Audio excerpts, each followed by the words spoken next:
یاد رکھ. ٹھیک. اسی طرح جو ہے رمضان کے آخری عشرے میں بہت ساری عورتیں سوال کرتی ہیں کہ کیا ہم ایسی کچھ دوائیں کھا لیں کہ جس کی وجہ سے رمضان کا آخری عشرہ ہم پالیں. جیسا کہ اب حیض معلوم ہے آنے والا ہے, اب رمضان کا عشرہ آ گیا اور حیض آ جائیں گا, عید کا موقع ہے, فلاں ہے, تو کیا مانے حیض گولیاں جس کو کہتے ہیں کہ ایسی گولیاں جس کے کھانے سے مینسس اپنا سائیکل چینج کر دیتا ہے, کیا ہم کریں؟ دیکھیے ایسا کرنا جائز تو ہے لیکن پسندیدہ نہیں ہے. دونوں میں ڈفرنس ہے. جائز تو ہے, پسندیدہ نہیں. نہ کرے بہتر ہے, اس کا معنی یہ ہے نہ کرے بہتر ہے. لیکن کو بولے نہیں حرام ہے کہ نہیں حرام نہیں, ناجائز ہے کہ ناجائز نہیں, جائز ہے لیکن بہتر ہے کہ نہ کرے. کیوں نہ کرے؟ آئیے ایک واقعہ سنتے ہیں. حجۃ الوداع کا موقع ہے, نبی اکرم صلی اللہ علیہ وسلم اپنی 2 ازواج کے ساتھ آپ حج کے لیے گئے. ٹھیک. روایت میں آتا ہے ایک مائی عائشہ رضی اللہ عنہا, دوسری مائی صفیہ رضی اللہ عنہا. مائی عائشہ کو شروعات میں عمرہ, حج سے پہلے جو عمرہ کرتے ہیں اس عمرے کے دوران حیض آیا, اور مائی صفیہ کو خاتمے پر طواف افاضہ کرنے کے بعد حیض آیا. تو ایک روایت میں آتا 2 امہات گئی, ایک مائی عائشہ اور ایک مائی صفیہ رضی اللہ عنہما, دونوں گئی بہرحال. اور مائی عائشہ ابھی عمرہ کر رہی تھی اور عمرہ آپ کا ختم نہیں ہوتا کہ آپ ایک مقام بیٹھ کر رو رہی تھی. روایت میں الفاظ ہے کہ حجۃ الوداع کے موقع پر عائشہ رضی اللہ عنہا عمرے کا احرام باندھا اور مکہ پہنچنے سے قبل ہی انہیں حیض آ گیا. ابھی پہنچی نہیں تھی مکہ, اس سے قبل ہی حیض آ گیا. چنانچہ رسول اکرم صلی اللہ علیہ وسلم ان کے پاس آئے تو عائشہ رضی اللہ عنہا رو رہی تھی. نبی اکرم صلی اللہ علیہ وسلم نے فرمایا عائشہ تم کیوں رو رہی ہو؟ تو آپ نے فرمایا, تو انہوں نے کہا اے نبی اکرم صلی اللہ علیہ وسلم کہ مجھے حیض آنا شروع ہو گیا ہے, مجھے ایک اللہ نے موقع دیا تھا آپ کے ساتھ حج کرنے کا, اور دیکھو میرے ساتھ یہ ہو گیا. اب کس کو خوشی نہیں ہوں گی کہ وقت کے نبی کے ساتھ حج کرے؟ کس کو خوشی نہیں ہوں گی اپنے شوہر کے ساتھ حج کرے؟ کس کو خوشی نہیں ہوں گی دنیا کے سب سے افضل انسان کے ساتھ حج کرے؟ سب کو محبت تھی نبی کے ساتھ, انسیت قریبی. اب یہ تو بیوی ہے, نہیں کر سکتی. تو آپ نے کیا فرمایا سنیے, یہ ایک ایسی چیز ہے جو اللہ تعالیٰ نے آدم علیہ السلام کی بیٹیوں پر لکھ دی ہے, پارٹ آف لائف ہے, نیچر ہے جس پہ اللہ نے تم کو پیدا کیا. لہٰذا اس حدیث سے پتا چلا کہ حیض کا آنا سم تھنگ نیچرل ہے. اللہ کے رسول صلی اللہ علیہ وسلم نے یہ کہا, حالانکہ نبی اکرم صلی اللہ علیہ وسلم کے زمانے میں بھی حیض جلدی آنے اور حیض کو دیر کرنے کی دوائیں موجود تھی جو کہ مختلف ذریعوں سے وہ بنایا کرتی تھی. ٹھیک ہے, اب وہ میں تفصیلات میں نہیں جانا چاہتا ہوں کیسا بناتے تھے وہ, لیکن بناتے جس سے حیض آگے پیچھے کیا جاتا تھا. تو یہ قدیم دور میں موجود تھی ساری چیزیں. اس کے باوجود بھی یہ عورتیں سب سے زیادہ تقوی, پاکیزگی, نبی سے قربت, عبادتوں کا شوق رکھنے والی تھی, امت کی مائیں, پھر بھی انہوں نے کچھ نہیں کیا. تو پتہ چلا حلال تو ہے لیکن پسندیدہ نہیں ہے. کیوں کرنے کا نیچرل تھنگس. دوسرا, میڈیکلی میں آپ کو کہہ سکتا ہوں جب سائیکل کو خاموخواہ آگے پیچھے کیا جاتا ہے نا, بہت زیادہ نقصان دہ ہے باڈی کے لیے میڈیکلی, اور خاص طور سے سستے قسم کی دوائیں تو بہت ہی خطرناک ہے. سمجھ رہے آپ, آج کل جو سستی قسم کی دوائیں آتی ہیں نا بہت ہی خطرناک. ہاں, یہ مسئلہ کس کے لیے ہو سکتا ہے؟ ایک ایسی عورت جو حج یا عمرے کے لیے گئی ہو, جانا طے, پرانا زمانہ تو نہیں نا, کبھی بھی چلے جاؤ کبھی بھی نکل کے آ جاؤ, جانا طے, آنا طے, گروپ طے, ٹکٹ طے, سب طے, فلائٹ کینسل نہیں ہو سکتی ہے نا. تو اب لے لے کیونکہ اس کو بعد میں زندگی چانس دے نہ دے, پھر ہے نا, زندگی موت کا کیا بھروسہ. پھر وہ حج عمرے کا موقع ملے نہ ملے, اللہ کی گھر کی زیارت چلے جائے تب تو ٹھیک, لیکن فیئر فیکٹر کی وجہ سے مت لیجیے, اور بہت سرٹن لمیٹڈ پیریڈ کے لیے لیجیے. زیادہ ایکسٹینشن مت کیجیے, زیادہ دن مت لیجیے, زیادہ سمے تک مت لیتے رہیے, ورنہ اس کے نقصانات فزیکلی کوئی بھی ڈاکٹر آپ کو بتائیں گا بہت زیادہ نقصان دہ ہے. کیونکہ ایک نیچر کو آپ بگاڑ رہے ہیں نا, جیسے آپ کو چیخ آ رہی ہے اور آپ کیا کریں, ناک کو بند کر لے رہے, تو چیخ تو رک جائیں گی نا, رک جائیں گی, لیکن اس کے نقصانات پتہ ہے آپ کو کیا کیا ہو سکتے ہیں؟ بہت زیادہ ہوتے ہیں, بہت زیادہ ہوتے ہیں. ٹھیک ہے, تو بہرحال جائز ہے, پسندیدہ نہیں ہے. ٹھیک ہے, تو یہ بات بھی میں نے اس میں کور کر لی جو لوگ جنرلی کوشچنس کرتے ہیں, چونکہ میڈیسنس کا لینا ٹھیک نہیں ہوگا, حالانکہ جائز تو ہے, پسندیدہ نہیں ہے. السلام علیکم. باعث میں رمضان شروع ہونے کے پہلے کسی گھر میں وفات ہو جاتی ہے تو وہ گھر میں عید کس طرح سے منائی جائے گی؟ جس طرح ہر سال منائی جاتی ہے یا اینی ڈفرینس؟ میں نے ایک سوال کیا کہ کسی گھر میں رمضان سے پہلے انتقال ہو جاتا ہے تو اس رمضان کی وہ عید الفطر, رمضان کی جس کو بولتے کیسے منائیں, کیا اس میں کوئی فرق ہوگا یا عام عید کے جیسا منائیں؟ تو دیکھیے, اگر کسی شخص کا انتقال رمضان سے پہلے ہوتا ہے تو ظاہر سی بات ہے عید آ رہی ہے 29 یا 30 دن بعد, ایک مہینے کا پیریڈ ہے, پہلے بولے تو ایک دن پہلے ہوا, 2 دن پہلے ہوا, تو 30 دن سے تو زیادہ دن ہے اس کے پاس, عید آ رہی ہے. تو ظاہر سی 30 دن کے بعد چونکہ عید ہے تو اس سے عید پر کوئی فرق ہی نہیں پڑے گا, اور نہ ہی کوئی فرق پڑنا چاہیے. اگر کوئی ایسا کرتا ہے تو وہ گناہگار ہے اور وہ حرام کام کر رہا ہے, اس لیے کہ اسلام میں اگر غم ہے تو کتنے دن ہے؟ 3 دن ہے. اچھا وہ 3 دن بھی غم کس کے لیے معلوم آپ کو؟ وہ 3 دن بھی غم علماء لکھتے صرف عورت کے لیے ہے, اور وہ 3 دن بھی غم جو عورت کے لیے وہ اختیاری غم ہے, کرنا چاہے تو ضروری نہیں ہے. آپ سمجھ رہے بات کو؟ ہاں کسی عورت کا شوہر مطلب کسی عورت کا ہسبینڈ اگر ایکسپائر ہو گیا, انتقال ہو گیا, تو 4 مہینے 10 دن وہ غم منائیں گے, یہ تو طے ہے. تو پھر وہ ظاہر سی بات ہے اس پہ کوئی خوشیاں نہیں منائیں گی وہ, کیونکہ یہ تو طے ہے.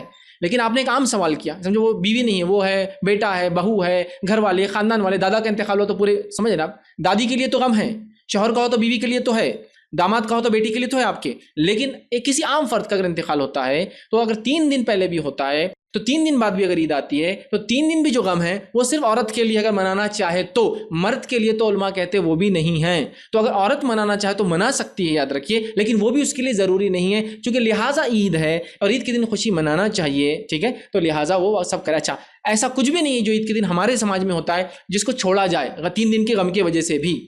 کپڑے پہنتے ہیں بس کچھ لوگ نئے, اور میٹھا بنتا ہے. اچھا کسی کی میت پر میٹھا کھانا منع نہیں ہے, کسی کی میت پر گوشت کھانا منع نہیں ہے, کسی کے انتقال پہ بریانی بنانا منع نہیں ہے. ہمارے پاس غم کے کھانے الگ اور خوشیوں کے کھانے الگ ہیں. ہمارے پاس خوشیوں میں مٹھائی بانٹی جاتی ہے, غم میں ہلکے کھانے بنائے, ہلکے سے مراد بغیر گوشت کے کھانے بنائے جاتے ہیں, جیسا بگارے اور دال اور چاول بنائے جاتے ہیں, ہے نا, سمجھ رہے آپ. اور روٹیاں اگر شادی کی روٹیوں کا ٹائپ الگ ہے, شیپ, تو غم کی روٹیوں کا شیپ الگ ہوتا ہے. ایسا اورنگ آباد کی روٹی نان لمبی ہوتی ہے پان کی جیسی, تو غم کی روٹی گول بناتے, بولے وہ غم کی روٹی, اور سیم میدے سے بنتی, سیم آٹے سے بنتی, لیکن غم کی گول اور خوشی کی لمبی.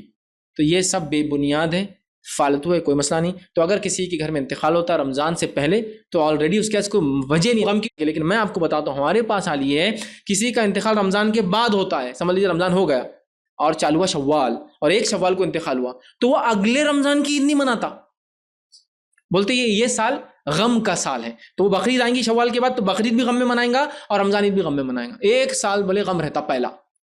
یہ کوئی اسلامی شریعت نہیں ہے, یاد رکھیے. لیکن ہندوستانی سماج میں جہاں غم کا ایک ایسا عجیب اور غریب اور لمبا تصور ہے, جس تصور کے وجہ سے انسان نعوذ باللہ آج مسلمان بھی ایسا ہو چکا ہے, یہ دعویٰ کرتا ہے کہ تو ہوتا کون ہے ہم سے لینے والا, لہٰذا ہم منائیں گے, کتنے دن تک مناتے رہیں گے, 100 سالوں تک منائیں گے, چونکہ ہماری چیز تھی وہ.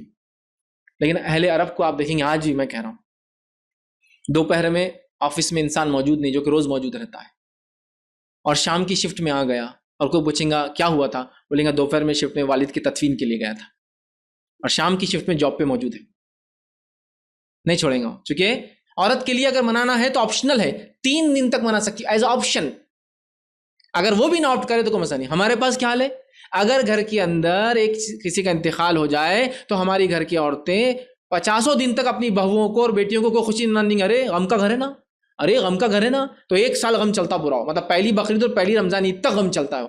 یہ بالکل بے بنیاد غیر شرعی ہے. اگر آپ کو غم کی تفصیلات دیکھنا ہے تو سوگ منانے کے اسلامی آداب میرا مکمل لیکچر ہے, ضرور دیکھیں, تاکہ اسلام سوگ منانے کیا حکم دیتا ہے. پہلی چیز صرف اتنا کہوں گا, اس بات کو یاد رکھیں, جس نے جو دیا تھا اگر وہ لے لے تو آپ کو یہ دعویٰ نہیں کرنا چاہیے کہ یہ کیسا ہو سکتا ہے, میں اتنے دن غم مناؤں گا, احتجاج کروں گا. جس نے دیا تھا اس نے لے لیا. اولاد کس نے دیا آپ کو, آپ نے پیدا کی نہیں, اللہ نے دی. مال کس نے دیا آپ کو, اللہ نے دیا. صحت کس نے دیا آپ کو, اللہ نے دیا. ماں باپ کس نے دیا آپ کو, اللہ نے دی. لے لیتا ہے تو آپ کیا کیجئے, اس معاملے میں صبر کیجئے, ہے نا, اور اللہ کا شکر ادا کیجئے. اب یہ بڑا مسئلہ ہے, اگر کوئی کسی کے انتقال پہ ہمارا الحمدللہ بولے تو اس کا تو منہ پھٹ جائے گا اسی دن, الحمدللہ بول رہا میرے ابا کا انتقال ہوا تو, ہے نا. جبکہ حدیث میں الفاظ سنیں کیا ہے, نبی اکرم صلی اللہ علیہ وسلم فرماتے ہیں اللہ تعالیٰ فرشتوں سے پوچھتا ہے, جو فرشتے ایک انسان کے بیٹے کی روح نکال لیتے ہیں اور وہ مر جاتا ہے, باپ کے سامنے بچہ مر گیا اس کا غیر بالغ, اور روح نکال لیتے ہیں, وہ فرشتے اللہ کے پاس جاتا ہے, اللہ کو حالانکہ سب معلوم ہوتا ہے, پھر بھی اللہ پوچھتا ہے اس میرے بندے نے کیا کیا, جب تم نے اس کے جگر کا ٹکڑا چھین لیا اس سے, اس کے بیٹے کو موت دے دی, اس نے کیا کیا, تو کہتے ہیں اللہ اس نے الحمدللہ کہا. کیا کہا, الحمد. اللہ کہتا ہے جاؤ اس کے لیے گھر بنا دو جنت میں جس کا نام رکھ دو بیت الحمد.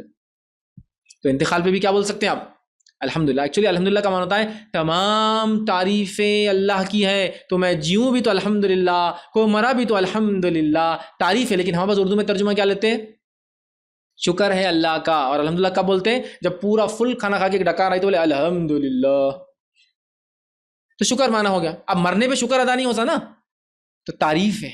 تو کوئی مرا بھی تو تعریف, کوئی جیا بھی تو تعریف اللہ کی. دیکھیے حدیث میں واضح الفاظ ہے, بچہ مر گیا, باپ نے کیا کہا, فرشتوں سے پوچھا اللہ, تو فرشتے کہہ رہے اللہ اس نے الحمدللہ کہا. تو اللہ کہتا جاؤ اس کے لیے گھر بنا دو بیت الحمد نام سے. کیا بات ہے, سمجھ رہا. تو آپ صبر کیجئے, اللہ کی بڑائی اور تعریف بیان کیجئے، ہے نا، استغفار کیجئے، اپنی موت کو یاد کر لیجئے کہ اگر میں اچانک چلا جاتا تو کیا ہوتا، تو اپنے اعمال کی اصلاح کے لیے اپنی موت کو یاد کر لیجئے۔ غیر شعوری طور سے غم ہو گیا تو کوئی مسئلہ نہیں، جس کی وجہ سے آپ دکان نہیں جا سکے اس دن، تو بہرحال شریعت کے مطابق یاد رکھیے ایسا کچھ کسی کے گھر میں انتقال ہوتا ہے عید سے پہلے تو وہ غم کا مطلب رمضان سے پہلے تو غم کا کوئی چانس ہی نہیں ہے۔ اگر عید سے پہلے وہ 1-2 دن کے اندر انتقال ہوتا ہے تو آپشنل ہے، عورتیں چاہے تو غم منا سکتی ہے، مردوں کے لیے تو وہ بھی نہیں ہے۔ اور ایسا کچھ بھی کام ہم لوگ خوشی میں نہیں کرتے ہیں عید پہ وغیرہ جو ایسا لگے کہ یہ خوشی کا ہے، اور ہم نے جو کھانوں کو اور پینوں کو اور کپڑوں کو اور لباس کو بانٹ دیا خوشی اور غم کے، ایسا بھی کچھ نہیں، یاد رکھیے۔ تو بہرحال انا للہ و انا الیہ راجعون پڑھے، انسان صبر کرے اور اپنی آخرت وغیرہ یاد کرے، یہ کر سکتا ہے، لیکن غم کے نام پر عید کو چھوڑ دینا یا پہلی بقرعید اور پہلی عید رمضان کی عید غم والی ہوتی ہے، یہ کہنا بالکل درست اور جائز نہیں ہوگا، یاد رکھیں۔ السلام علیکم ورحمۃ اللہ وبرکاتہ۔ ناظرین کیسے ہو سب؟ امید کرتا ہوں کہ آپ سب لوگ ٹھیک ٹھاک ہوں گے، خیر خیریت سے ہوں گے۔ ویڈیو آپ لوگوں نے دیکھ لی ہے اور ماشاءاللہ کافی اچھے طریقے سے ڈاکٹر فیض سید نے جو ہے اس کو بیان کیا، اور اس کے آگے جو ہے میں سمجھتا ہوں کہ آگے میری جو ہے بات کرنے کا کوئی فائدہ نہیں ہوگا، لیکن میں ایک اور بات کی طرف آپ لوگوں کو نشاندہی کرنا چاہوں گا، اور وہ یہ ہے کہ رمضان کا مہینہ الحمدللہ ہم پر آ گیا ہے، اور بہت ہی جو ہے خوش نصیب وہ لوگ ہوتے ہیں کہ جن پر یہ رمضان کا مہینہ آتا ہے، اور آپ اپنے آپ کو خوش قسمت سمجھے کہ آپ زندہ ہے، صحت مند ہے، اور آپ پر یہ مہینہ آیا ہے، اور آپ کے پاس چانس ہے کہ اس رمضان کے مہینے میں اپنے ساری جو پچھلے گناہ ہے اس کو جو ہے آپ اس سے توبہ کر کے اس کی معافرت مانگ کر آپ خود کو بخش سکتے ہو، اور آپ بالکل صاف ہو سکتے ہو۔ تو یہ ایک پیکج ہے۔ جو لوگ مر چکے ہیں، ہمارے پہلے کے جو لوگ ہیں، ان کے پاس جو ہے ابھی یہ موقع نہیں رہا، وہ اس کے پیچھے جو ہے وہ بہت جو ہے ارمان کریں گے، لیکن ان کو یہ موقع نہیں۔ جو لوگ زندہ ہیں ان کے پاس یہ موقع ہے، اور کوشش کرے کہ زیادہ سے زیادہ جو ہے اعمال کرے اس رمضان کے مہینے میں۔ دوسری بات یہ ہے کہ جو اسلامی چینل ہے، جتنے بھی فیس بک، یوٹیوب، ٹک ٹاک اور جتنے بھی سوشل میڈیا کے ذریعے ہے آپ تک جو پہنچتے ہیں، جو لوگ اسلامی چینل بناتے ہیں، اسلامی ویڈیوز بناتے ہیں، چاہے وہ ٹک ٹاک پر ہو، فیس بک پر ہو، یوٹیوب پر ہو، ان سب کو جو ہے اس مہینے میں زیادہ سے زیادہ لائک کرے، زیادہ سے زیادہ شیئر کرے، کیونکہ اس سے آپ لوگوں کو کافی زیادہ فائدہ ہوگا۔ اگر آپ ایک شیئر کریں گے اور وہ جو ہے اس ایک شیئر کی وجہ سے وہ ویڈیو جو ہے وہ وائرل ہو جائے گی، اس کو 1-2 لاکھ بندہ دیکھ لے گا، وہ 1-2 لاکھ بندہ جو ہے اس پر عمل کرے گا، اور وہ جو ہے آپس میں بیٹھتے ہوئے لوگوں کو اس کے ساتھ شیئر کرے، تو یہ لاکھوں جو لوگ ہوں گے وہ آپ کے ایک شیئر کی وجہ سے اس ویڈیو کو دیکھ لیے ہوں گے، اور پھر جو ہے اس پر عمل کر رہے ہوں گے، اس احادیث پر، وہ جو اعمال بتائے ہوتے ہیں اس نیک ویڈیو میں، وہ اسلامی ویڈیو میں، اس پر عمل کریں گے، اور وہ جو ہے اپنے بچوں کو بھی ہو سکتا ہے وہ سمجھا لے۔ ایک عمل ہوگا جو آپ کی وجہ سے جو ہے وہ پھیل جائے گا، اور آپ لوگ جو آخرت میں اتریں گے اور اپنے اعمال دیکھیں گے تو آپ حیران رہ جائیں گے کہ یار ہم نے تو یہ کہیں پر کیے ہی نہیں ہے۔ اسی طرح کی ایک حدیث بھی ہے کہ آپ صلی اللہ علیہ وسلم نے فرمایا کہ جب جنتی لوگ جنت میں جائیں گے اور ان کو جو ان کے اعمال کے مطابق جو چیزیں اس کو ملیں گی تو وہ حیران رہ جائیں گے کہ یار ہم نے تو اتنے اعمال کیے بھی نہیں تھے، یہ کہاں سے ہمارے اعمال میں یہ باتیں آ گئی، اور یہ اعمال ہمارے یہ مرتبے اور ہمارے ثواب اتنے زیادہ ہو گئے۔ تو یہی وہ چیز ہے، یہی وہ ذریعہ ہے کہ آپ جو ہے ایک لائک کرتے ہو، ایک شیئر کرتے ہو، اور اس سے جو ہے آپ کو بہت فائدہ ہوتا ہے، تا قیامت آپ کو فائدہ ہوتا ہے، کیونکہ اگر ایک ویڈیو یوٹیوب فیس بک پر پڑی ہے اور وہ میں سمجھتا ہوں کہ یہ چیزیں جو ہے آپ کے مرنے کے بعد بھی سالوں سال یہ پڑی ہوں گی، اور یہ ویڈیو جو ہے لوگ دیکھیں گے، اور نئی نسلیں جو ہے اس سے فائدہ اٹھائیں گے، اور اس میں آپ کا بھی ایک لائک اور ایک شیئر ہوگا، اور اللہ تعالیٰ جس کے پاس خزانوں کی کوئی کمی نہیں ہے، وہ آپ کو آپ کے مرنے کے بعد بھی اس لائک اور اس شیئر کا آپ کو ثواب دے گا۔ اس کے برعکس آپ ویڈیوز کو، فنی ویڈیوز کو جو ہے، اور جو اس میوزک ویڈیوز ہوتی ہے کسی بھی دوست کی، اس کو تو آپ لائک اور شیئر کرتے ہوئے آپ کے ہاتھ نہیں کامتے، لیکن جب اسلامی ویڈیو ہے تو آتی ہے تو آپ اس کو لائک اور شیئر کرتے ہوئے جو ہے آپ کو شیطان اس سے منع کرتا ہے۔ تو میں سمجھتا ہوں کہ زیادہ سے زیادہ شیئر کرے، اور یہ ایک بہترین ذریعہ ہے ثواب کمانے کا۔ باقی ویڈیو آپ لوگوں کو پسند نہیں ہے تو ویڈیو کو لائک کر کے زیادہ اور دوستوں کے ساتھ بھی شیئر کرے اور ثواب کمائے۔ السلام علیکم ورحمۃ اللہ وبرکاتہ۔